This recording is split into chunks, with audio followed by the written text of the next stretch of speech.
Running एक ऐसी activity है जो मैं लास्ट 10 ईयर्स से करता आ रहा हूँ और मैं रनिंग को बहुत ज़्यादा इंजॉय करता हूँ।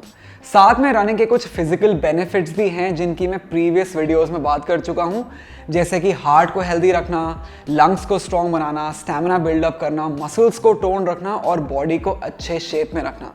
लेकिन मैंने रनिंग से कुछ और ज़्यादा लाइफ डिफाइनिंग या लाइफ शेपिंग चीज़ें भी सीखी हैं जिनकी मैं इस वीडियो में आपसे बात करने वाला हूँ। मैं हूं आपका दोस्त दिव्यांश। चलिए इस वीडियो को शुरू करते हैं।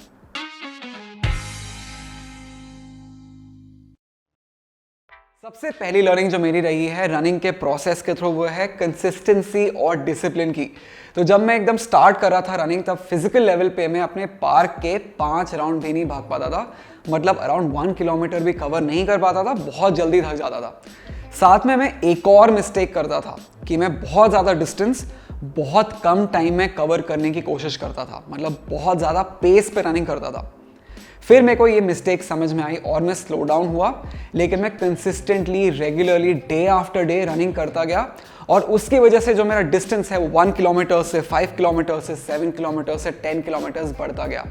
और ये पॉसिबल हुआ कंसिस्टेंसी और डिसिप्लिन की वजह से। मतलब मैंने रेगुलरली रनिंग करी विदाउट फेल और उस प्रोसेस को रिपीट करता गया over a long period of time, जिसकी वजह से मैं अपना टारगेट डिस्टेंस भी कवर करता गया और टारगेट डिस्टेंस को अचीव करने के बाद मैं अपना रनिंग का लेवल भी इंक्रीज करता गया। अब इसी को मैं दूसरे एंगल से देखता हूँ, वर्क के पर्सपेक्टिव से या लाइफ के पर्सपेक्टिव से बात करूँ तो जब मैंने ये चैनल स्टार्ट किया था इन 2018, तब मैं 1 साल 2 साल तक 2 हफ्ते में सिर्फ एक वीडियो रिलीज करता था। थोड़ा लेजी था, इनकंसिस्टेंट था और कोई डिसिप्लिन नहीं था मेरा वीडियो रिलीज करने के प्रोसेस में। फिर 2020 में कोविड लॉकडाउन हुआ और उस टाइम पे मेरे को थोड़ा ज़्यादा टाइम मिला वीडियो क्रिएशन के लिए भी, और मैंने डिसिप्लिन फैशन में हर हफ्ते एक वीडियो रिलीज करना शुरू करा। और उससे क्या हुआ, over a period of 3 months 6 months मेरी जो ग्रोथ है चैनल की वो बढ़ गई, मेरे व्यूज़ बढ़ गए, साथ में कैमरा शाइनेस भी कम हो गई और वीडियो के अलग अलग फॉर्मेट्स पे मैं एक्सपेरिमेंट करने लगा, क्योंकि मुझे बहुत जल्दी फीडबैक मिलने लगा अपने वीडियोस पे और ये भी समझ में आने लगा कि यूट्यूब किस तरह के वीडियोस पसंद करता है। और ये सब पॉसिबल हुआ कंसिस्टेंसी और डिसिप्लिन की वजह से। तो मेरी पहली लर्निंग ये रही है रनिंग के थ्रू कि लाइफ में consistency and discipline is very very important. अब सेकेंड लर्निंग की बात करते हैं जो कि है एंड्योरेंस। लॉन्ग डिस्टेंस रनिंग एक एंड्योरेंस एक्सरसाइज है। कहने का मतलब है कि आप स्लो पेस पे कंसिस्टेंटली रन करते रहते हैं जब तक आप टारगेट डिस्टेंस को अचीव ना कर लें।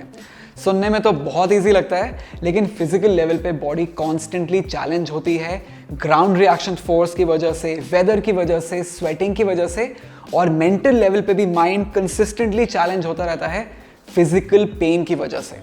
लेकिन लंबे टाइम तक लॉन्ग डिस्टेंस रनिंग करने से बॉडी तो प्रिपेयर होती ही है एंड्योरेंस के लिए, लेकिन माइंड भी प्रिपेयर होता है टफ कंडीशंस को सहन करने के लिए, एंड्योर करने के लिए, साथ में प्रिपेयर्ड भी रहता है चेंज को सहन करने के लिए। जनरली स्पीकिंग आप एंग्जाइटी और फियर को भी थोड़ा और बेटर झेल पाते हैं। ये थी मेरी second learning. Movement is life and life is movement. इसका एक बहुत ही अच्छा एग्जाम्पल है रनिंग। रनिंग करते टाइम आप कंसिस्टेंटली मूव करते रहते हैं अपने टारगेट डिस्टेंस को अचीव करने के लिए, अपने टारगेट टाइम को अचीव करने के लिए, या फिर अपने टारगेट फिटनेस लेवल को अचीव करने के लिए, और फिर उस प्रोसेस को फिर से रिपीट करते हैं नेक्स्ट डे या फिर 2 डेज बाद या फिर next week.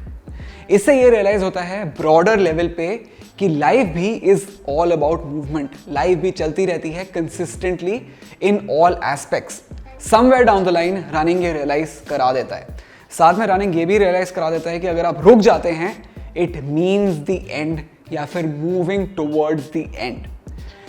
And this has been my third learning जो मैंने रनिंग से सीखी है, रनिंग के प्रोसेस से सीखी है कि movement is life and movement is crucial to sustain life.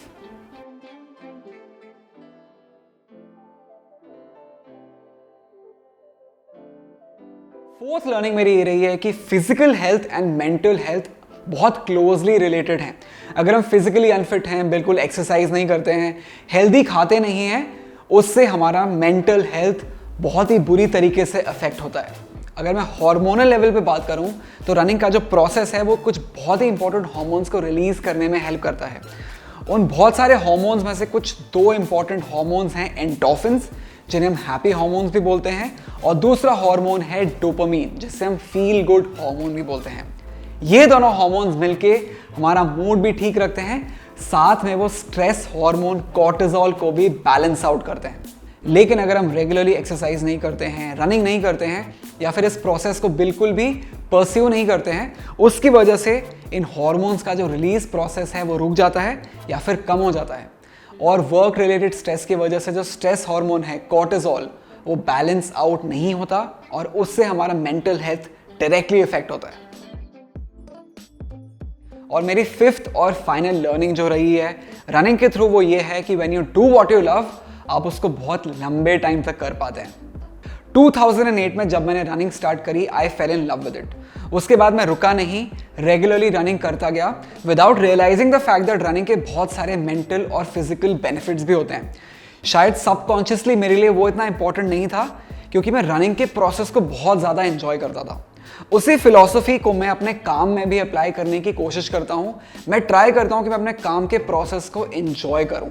In fact अगर आप डीप थॉट दें तो यू विल रियलाइज दैट आप किसी भी काम को बहुत लंबे टाइम तक तभी कर पाएंगे जब आप उसके प्रोसेस को एंजॉय करते हो। Isn't that true? तो मैंने लॉन्ग टर्म में रनिंग से ये चीज सीखी है कि you need to do what you really love. इन 5 लर्निंग्स के आगे भी रनिंग बहुत कुछ सिखाता है, लेकिन मैं चाहता हूं कि आप खुद रनिंग करके इन सब लर्निंग्स को एक्सपीरियंस करें। इसी नोट पे मैं आज का वीडियो खत्म करता हूं। अगर आपको पसंद आया तो लाइक जरूर कीजिए, कमेंट करना तो बिल्कुल मत भूलिए, साथ में सब्सक्राइब करना भी बिल्कुल मत भूलिए। तब तक मेल्ट योर चीज देखते रहिए और मैं आपसे मिलूंगा अगले वीडियो में।